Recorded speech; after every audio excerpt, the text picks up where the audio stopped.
हरिः ओम्।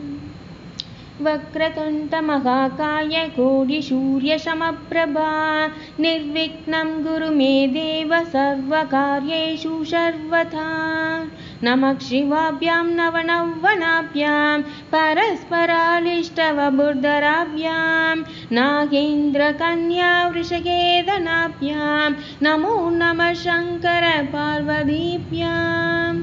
गुरुब्रह्मा गुरुर्विष्णु गुरुर्देवो महेश्वरः गुरुसाक्षात् परब्रह्म तस्मै श्री गुरुवे नमः।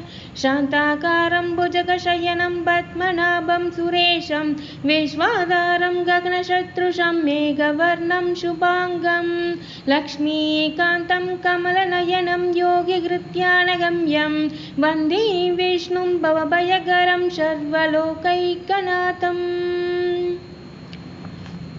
बुद्धिर्बलं यशोधैर्यं निर्भयत्वमरोहतम् अजाड्यं वाक्पटुत्वं च हनुमत्स्मरणात् भवेत्।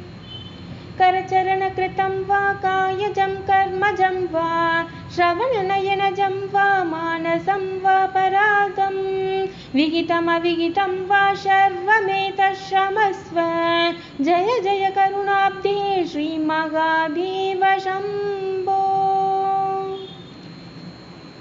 लोका समस्ता सुखिनो भवन्तु।